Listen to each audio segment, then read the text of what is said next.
So we are continuing with our lessons, and in this video I want us to continue by looking at what is called mail mage.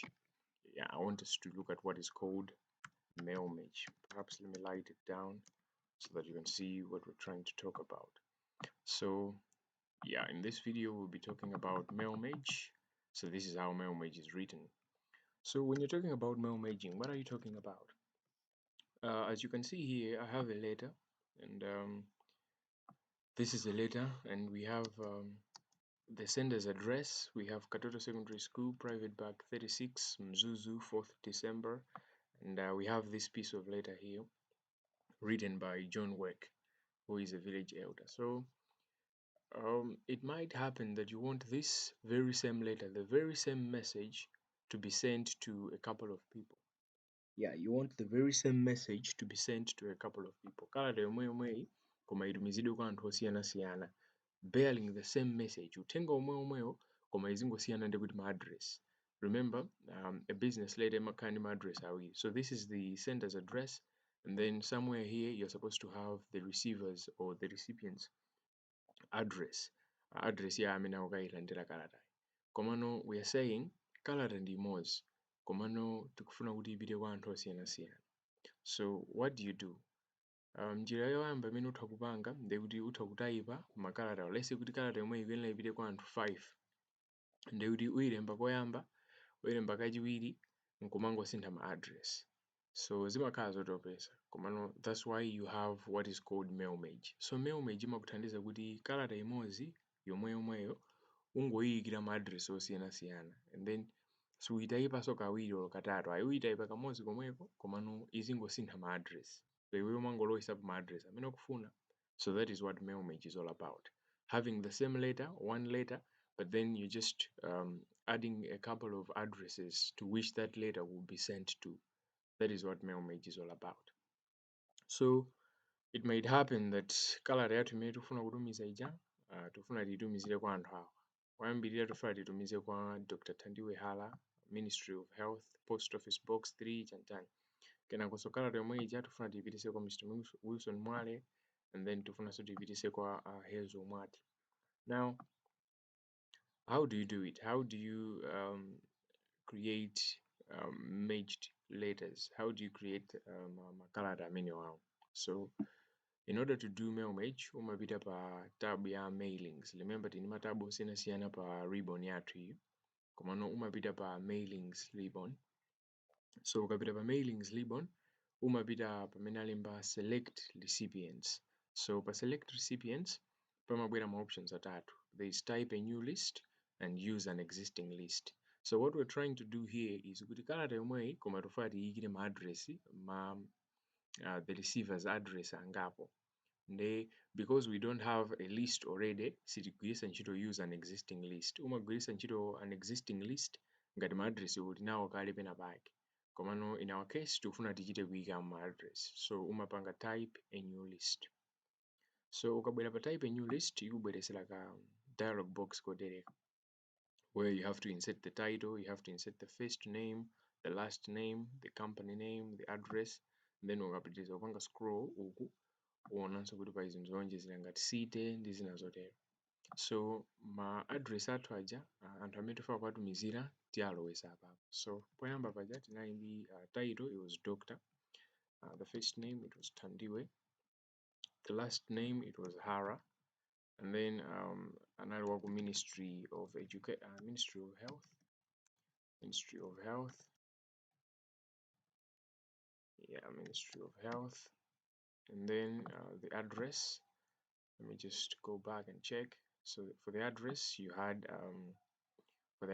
had Post Office Box 3. So pa address line ipa ndikuti utayipapo Post Office Box 3, and then you go kumapeto ndikukayika site, because we have a site here, so we have Lilongwe there. So uyikapo Lilongwe. So tayika za munthu mmodzi, we're done with the first address. So ngati ufuna kuyika address ina let's say ya Mr. Wilson Mwale, ubwera pamene alemba new entry. So ukadena pa new entry, you see kuti atibwereseraso pena poti titayipe. So the title is Mr. The first name is Wilson, the last name is Mwale, and then the company name, the same charity organization, and then the address line. For the address line here we have private bag 45, and then the city is Mzuzu City. Yeah, so you also do the same for the other new entry, and then this one is professor, that is Professor Hezo Mwati, and then the company name says Sid Companies, and then you have the address, it's post office box 30. And then for the city, it has Mzimba there. I don't know if Mzimba is a city, but yeah, for demonstration's sake, we'll put it there. So yeah, this is how you do it. Ndekuti kalata yathu imodzi mweja tofuna titumize kwa anthu atatu awo, kwa Dr. Tandiwe, Mr. Wilson, as well as Professor Hezo. So you can add my entries as long as you want. Ngati pali anthu ena onjezera basi uzipanga new entry. Ngati pali entry ina yake imene walowesa yoti sili bwino utha kuyidelete. So you just come here pa delete entry. So ukamaliza you proceed ndikupanga okay. So let me just retain ku page imene tinali ndikupanga okay. So ukapanga okay, it brings you this, and ukaona pamwamba it says save address list. Remember paja timapanga address list imene ikupanga contain maina aja achina Tandiwe achina London. So here we want to save that list. Nde utha kusankha kumene ufuna kuseva. So for demonstration's sake ineyo, I'll save it to documents. I'll just create a new folder to documents, and then I'll call this folder addresses, and then inside this folder, so here you have to insert the name. Kuti file yako yofuna uyisave ndi zina lanji. So I'll just say address list, and then I'll save. Yeah, so ukafika apapa ndikuti wapanga create the address list imene makalata awo ukufuna atumizidwireko. Nde kodi umapanga bwanji popitirira? Ndizofunikira kuti uziziwa kumene waseva ka list kako kaja. Remember ine kaine ndakaseva ku documents, chifukwa ngati ufuna kupanga no mail match ubweranso pano pa select recipients. Poyamba paja tinagwiritsa ntchito type a new list.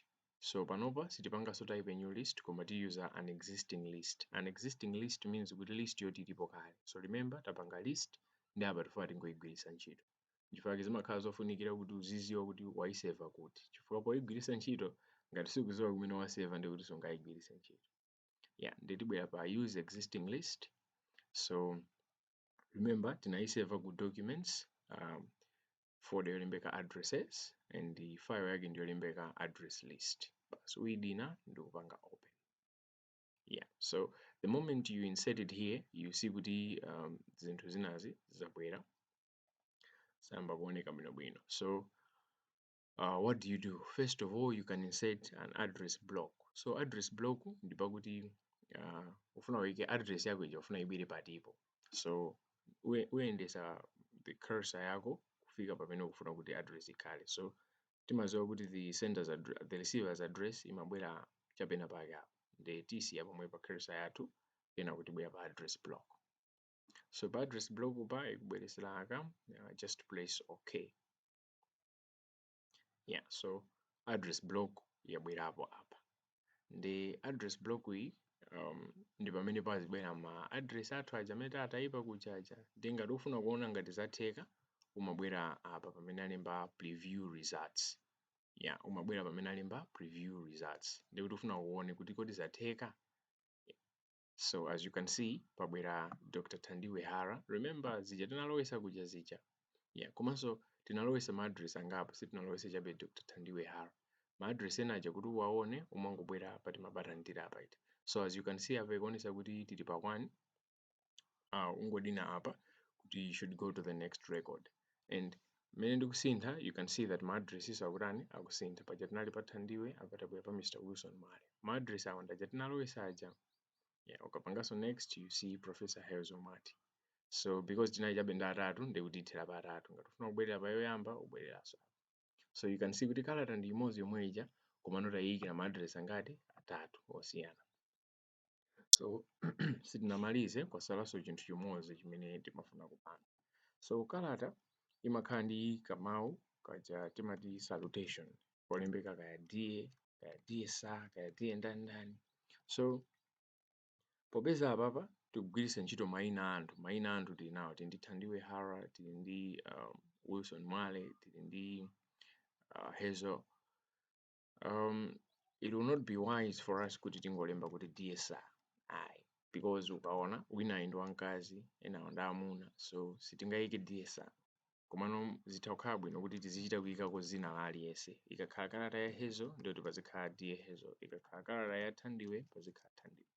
Nde titha kupanga bwanji zimenezo. If you want to add the salutation, umabwera apalemba greeting line. So first of all, uyimaponso pamene ukufuna kuti pabwere kaujeni kakoko, uyendesa arrow yakoyo kufika pamene ukufuna kuti pakhale the salutation, kenako upita pa greeting line. So kafika pa greeting line, it shows you apa kuti the greeting line format. So ilemba mawu kuti dear, and then izika the format yake kayorani. For example, here they're saying dear Mr. Randao. Yeah, so you can remember as many as also, but then you can also choose sindikufuna kuti izikako ka Mr. Ka Mr kakani katika title kaja. So kuja tindi professor, tindi doctor, tindi Mr. So mwina ndofuna kuti samachite kunena kuti mpaka na dear Mr. wakuti koma ingomuchula zina. So you can just choose up. Yeah, komanso izingochula the first name yoke, osati mpaka na zonse, ingochula first name yoke. Nde titangoza sankha apa pa Joshua apa. So yeah, tikasankha pamenepo and pamusipa ikutionesa mmene itaonekere a sample. For example, it says pa Hazel paja nde kuti ingoonesa dear Hazel. Ukabwera uku ionesa dear Wilson. Ukabwera kwinaku ionesa dear Thandiwe. So yeah, ukamaliza kupanga zimenezi basi ubwera ndikupanga okay. So as you can see, kalata iyi ndi ya Dr. Thandiwe Hara, and then it also shows pamusipa kuti dear Thandiwe. Ndikapanga next, it shows kuti address ikupita kwa Mr. Wilson Mwale and ikubweresanso mawu kuti yani dear Wilson. Ndikapangaso indionesa dear Hazel. So zikafika pamenepa ndikuti taonera kuti zatheka, chifukwa ndi kalata yathu yomwe ija imodzi sitinayitayipe kambiri, komano ma address akusintha, komanso ka salutation kakusintha. Zonsezi takuonesa kupanga pogwiritsa ntchito the mailing stub. So ukapanga zonsezi kwasalano chinthu chimodzi. Ngati ukufuna kuseva kuti kalata yako waseve makalata ako, ndi umapanga bwanji.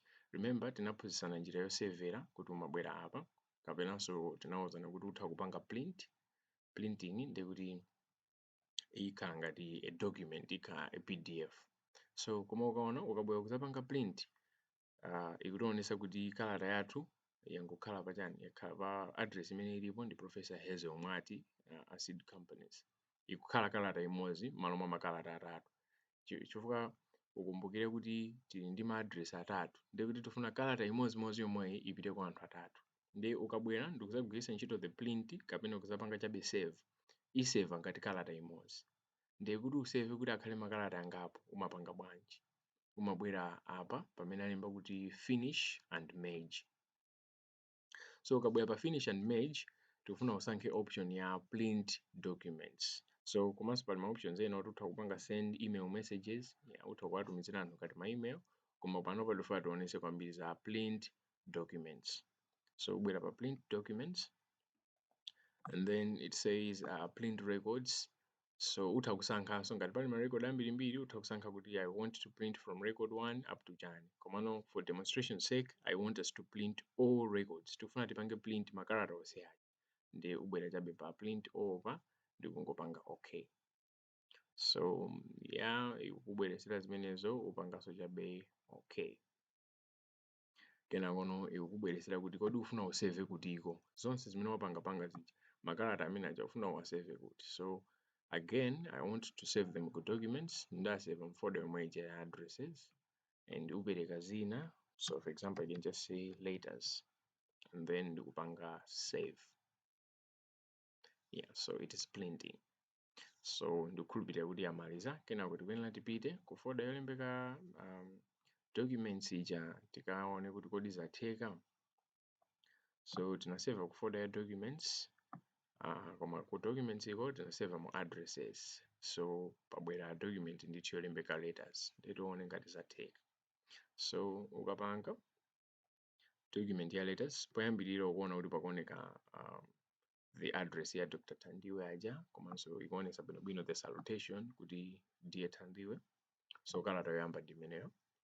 And then kumusikonso kuli kalata ina ikuonesa Mr. Wilson Mwale, ikuonesanso bwinobwino apa. Komanso ukapitirirabe ukaonanso kuti kuli Professor Hezo Mwati, Sid Companies. So tikafika apapa ndiyo timakhala kuti mail mage yathu yatheka. Kalata imodzi yomweyo sitinayitayipe kangapo, komano tangoyikira ma address osiyanasiyana. So this is what we call mail mage. Remember kuti tipange mail mage timapanga bwanji? The steps that we've used osavuta. First step timabwera pa mailings, then ndikuzapanga select recipients. Poyambirira penipeni umapanga type a new list, ndikulowesa ma address amene ukufuna aja. Ukalowesa umaseva, ndikukaseva ku folder kulikonse kumene ukufuna kuti ukaseveko. Then umabwera ndikuzapanga use an existing list, ndikukasegula ka file kaja. Ukakasegula basi umapitiriza na kuyika kuyika the address block imene ili iyi. Kenako umazayika the greeting line imene ili apa musi. So kuti uzione timabwera pa preview results. Ndikadinapo pa preview results uona kuti zachingika pangobwera address block and the greeting line. Yeah, so this is how you perform mail maging. I'll give you something to practice on mail mage.